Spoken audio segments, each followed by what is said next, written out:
কিন্তু গতকালকে আমরা একটা রাজ সাক্ষী পেয়েছি। সেই রাজ সাক্ষীর নাম হচ্ছে সাবেক উপদেষ্টা অ্যাডভোকেট রিজওয়ানা। কখনো যেন এই জাতীয় শক্তি মেইন স্ট্রিম না হতে পারে, আমরা সেই কাজটা করতে পেরেছি, তাদেরকে আমরা মেইন স্ট্রিম হতে দেই নাই। তিনি একটা সাংবাদিকের সাথে কথা বলে এটা প্রকাশ করেছেন যে আমরা যারা তার ভাষায় নারীদের উপযুক্ত অধিকারকে নিশ্চিত করতে পারে নাই, তারা বিরোধী দলে থাকলেও আমরা কিন্তু তাদেরকে মূলধারা বা প্রধান শক্তি হিসাবে আমরা আসতে দিই নাই। তাহলে বোঝা যায় আমরা যে ইলেকশন ইঞ্জিনিয়ারের যে কথা আসছিল বা আসছে, সেটাকেই উনি নিজেই স্বীকার করে রাজসাক্ষী হয়েছেন। তো আমরা এখন এটাকে জানতে চাই ওনার কাছে বা তৎকালীন তত্ত্বাবধায়ক সরকারের কাছে এবং আজকের সরকারের কাছে, যে তারা তাদের যোগসাজশে কি ইঞ্জিনিয়ারিংয়ের মাধ্যমে বাংলাদেশ জামাত ইসলামীকে মূলধারা বা প্রধান দল হিসাবে মেজরিটি পেতে তারা বাধাগ্রস্ত করেছে এবং সেটাতে দেয় নাই।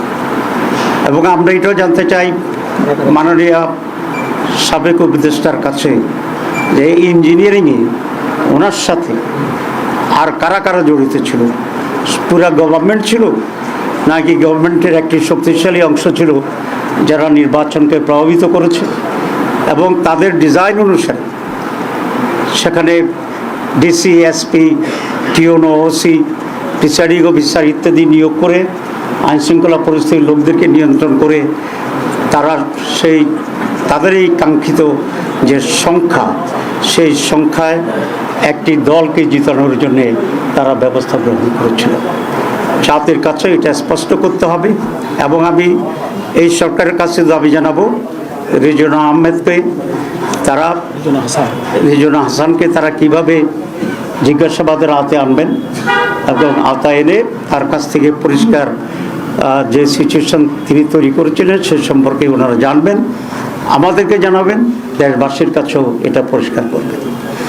আমরা নির্বাচনের আগেও কয়েকজন উপদেষ্টার ব্যাপারে অভিযোগ এনেছিলাম এবং আপনারা দেখেছেন ইন্টারিম গভর্নমেন্ট নিজেকে তত্ত্বাবধায়ক সরকারের সমপর্যায়ে নিরপেক্ষ সরকার হিসেবেই প্রতিবাদ করেছিল এবং সেই ভূমিকায় তারা আছে সেটা তারা বলার চেষ্টা করেছিল।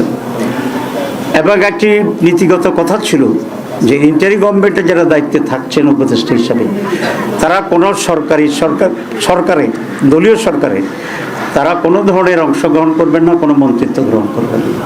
কিন্তু শুরু থেকেই আমরা একজন ব্যক্তিকে ইন্টারিম গভর্নমেন্টের যিনি আমাদের প্রতিরক্ষা উপদেষ্টা ছিলেন, তিনি প্রথম দিনেই খলিলুর রহমান সাহেব পররাষ্ট্রমন্ত্রী হিসেবে শপথ গ্রহণ করছেন, যেটা তিনি তার আগের শপথের পরিপন্থী কাজ করেছেন।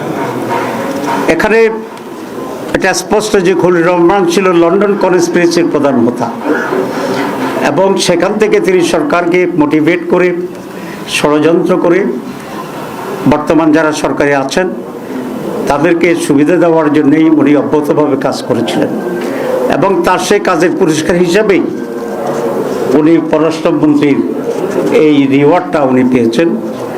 এতে আমি বিস্মিত হয়েছি বিএনপির ব্যাপারেও, কারণ বিএনপিকে এতই তার লোকজনের সংকট আছে যে একজন বিতর্কিত ব্যক্তি যিনি ইন্টারিম গভর্নমেন্টে থাকার সময়ে বিএনপির নেতা সালাউদ্দিন সাহেবই তার বিরুদ্ধে বক্তব্য রেখেছিলেন এবং তাকে সরকারের থেকে বের করে দিতে বলেছিলেন।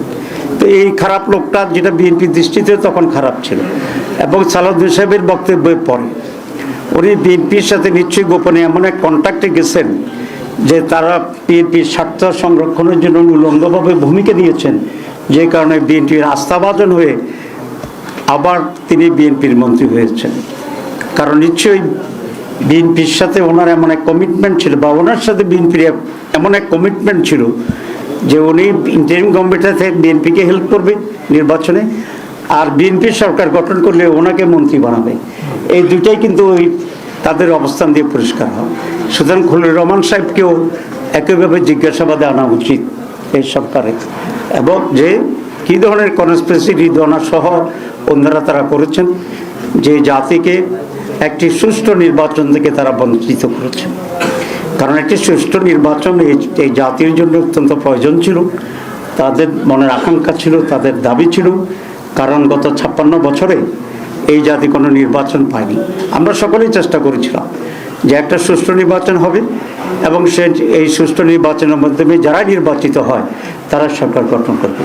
এই যে জাতির আকাঙ্ক্ষা, এই যে জুলাই লড়াই, এই যে জীবন দেওয়া, এই যে রক্ত, এই যে আমাদের রাজনীতির গতিপক্ষে পরিবর্তন করে দেওয়ার যে গাদ্দারি, দালালি, জাতির সাথে বিদ্রোহ, এই সব কিছুর জন্যে এরা দায়ী।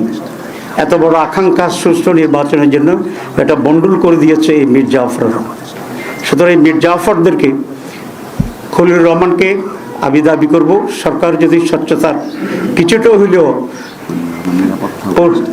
পরিচয় করতে চায়, এবং সেই খলিলুর রহমান তো নিরাপত্তা উপদেষ্টা, আমি বলেছি ডিফেন্স অ্যাডভাইজার ছিল, নিরাপত্তার অ্যাডভাইজার ছিল, তো তাকেও মন্ত্রিসভাতে বের করে দেওয়া উচিত এবং তাকেও জিজ্ঞাসাবাদে এনে ষড়যন্ত্র কী হয়েছে সেটাকে বের করা উচিত। আর রিদওয়ানা তো নিজেকেই বলছে আমি রাজসাক্ষী হয়েছে নিজেই, এবং তার কাছ থেকেও এই সত্য উদ্ঘাটন করা অত্যন্ত জরুরি।